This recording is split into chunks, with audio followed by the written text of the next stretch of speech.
Pwede ka bang magpalit ng employer sa Singapore? Narito ang totoong rules para sa work permit holder. Ang iyong work permit sa Singapore ay nakatali sa isang particular na employer. Hindi ito basta-basta malilipat. Kung gusto mong lumipat sa bagong employer, kailangan mag-apply ng bagong work permit.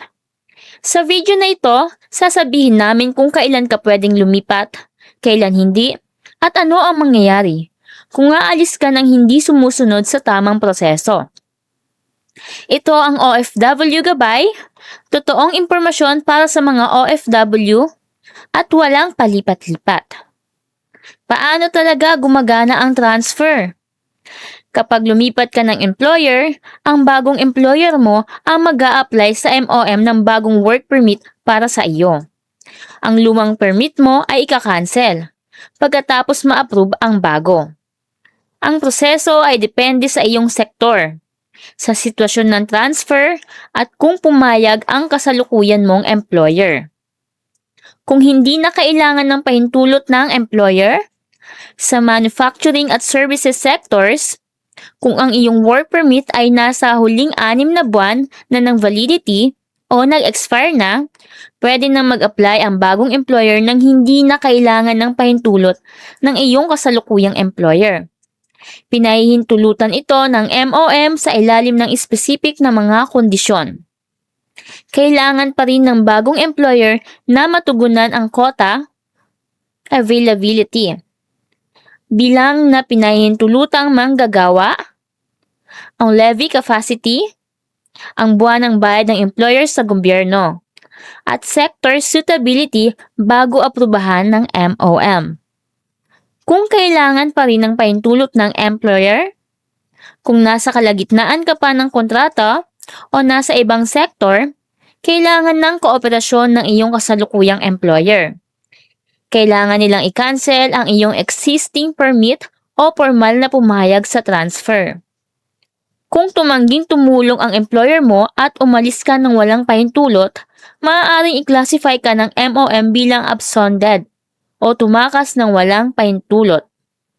Maaari itong magresulta sa pinagbabawal sa iyo na magtrabaho sa Singapore sa hinaharap. Huwag basta umalis, kahit masama ang paikitungo sa iyo ng employer mo. Sundin muna ang tamang proseso.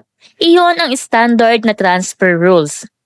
Pero kung hindi ka binabayaran ng employer mo o nilalabag nila ang iyong kontrata, iyon ay may ganap na iba pang proseso. At ito ang isa sa hindi nila alam ng karamihan sa mga OFW. Kung may dispute ka, ang tamang pathway. Kung may hindi na binabayarang sahod ka at paglabag sa kontrata o pang-aabuso sa trabaho, ang MOM at ang Tripartite Alliance for Dispute Management o TADM ay may proseso na nagbibigay daan sa mga work permit holder na makalipat ng employer kahit walang pahintulot ng employer sa mga valid na kaso. Mag-file muna ng claim sa TADM sa mom.gov.sg at huwag basta umalis. Ang formal na pag-file ay nagpoprotekta sa iyo ng legal at nagbubukas ng pathway para sa transfer. 3 bagay bago mag-transfer.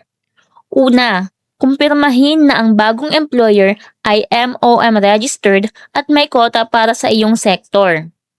Pangalawa, kunin ang job offer mo in writing bago pa makancel ang kahit ano. Pangatlo, huwag mag-resign ng verbal. Lahat in writing. Palagi para may paper trail kung may hindi maayos na mangyayari. Ang paglipat ng employer sa Singapore ay posible, pero hindi ito katulad ng basta-basta magre-resign at paghanap ng bagong trabaho. Alamin ang mga patakaran bago ka gumalaw. Mag-subscribe sa OFW Gabay. Sa susunod na video, ano ang gagawin kung na-cancel ang iyong work permit at ano ang dapat mong gawin sa unang 7 araw bago pa lumala ang sitwasyon.